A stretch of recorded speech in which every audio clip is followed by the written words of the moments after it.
Magandang araw, ako po si Joey, 7 taong gulang, grade 2 pupil ng Santa Marta Educational Center. Ngayong araw, ipapakita ko sa inyo ang iba't ibang uri ng inyong tubig at ang kanilang mga katangian at kahalagahan. Simulan na natin! Ang karagatan o ocean ay ang pinakamalaking anyong tubig, alat na bumubuo ng 71% ng ibabaw ng mundo.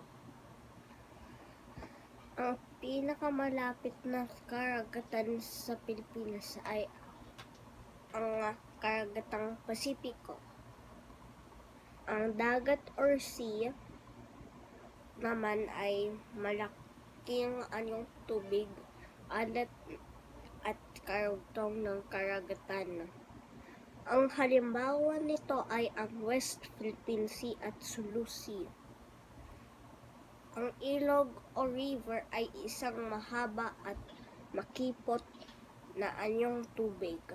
Nagmumula ito sa maliit na sapa at itaas ng bundok o burol.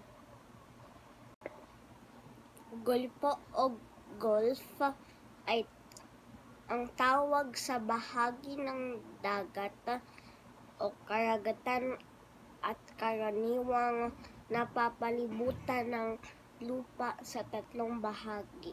Karaniwang itong nasa bukana ng dagat.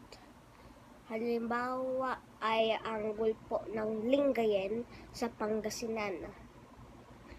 Look, harbor o bay, ang tawag sa anyong tubig na isang malaking bahagi ng katubigang papasok sa kalupaan.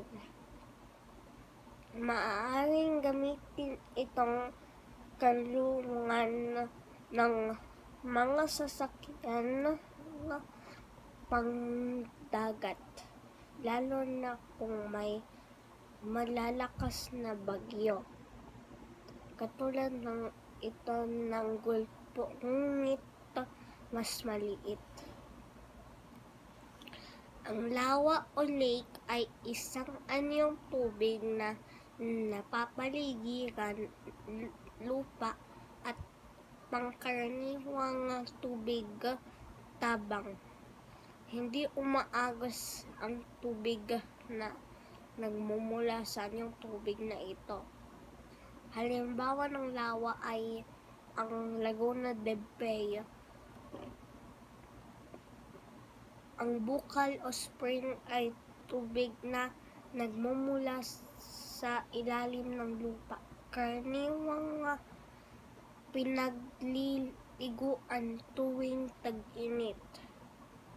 Tinatawag rin itong hot springs. Ginagawa itong panggamot sa ilang karamdaman at sa ayumal. Lalo na ng matatanda. Isang madikit na daang tubig ang kipot o strait na nag-uugnay sa dalawang malaking anyong tubig tulad ng dagat o karagatan. Halimbawa nito ay ang Tabon Strait sa pagitan ng Negros at Cebu. Talon o waterfalls, ito ay bumabagsak na tubig pababa mula sa ilog o sapa na karaniwang nasa mataas na lugar o bundok. Isa sa tanyag na talon dito sa Pilipinas ay ang Maria Cristina Falls sa Mindanao. Batis, Brook, Iloilogan o Saloysoy. Ang tubig sa anyong tubig na ito ay patuloy na umaagos. Ang sapa o stream ay maliit na anyong tubig na may agos.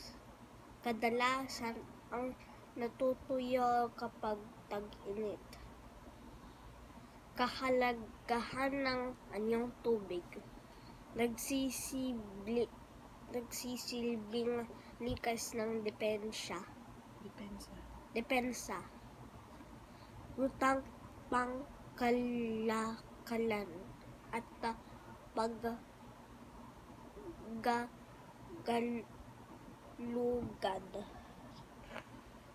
Pinagkukudadag yabag dagat at yabag mineral.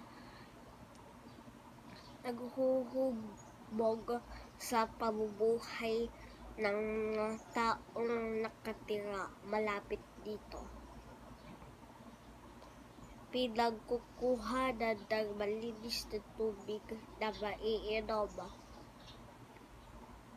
Daungan ng mga sasakyang pangdagat. Nagagamit bilang enerhiya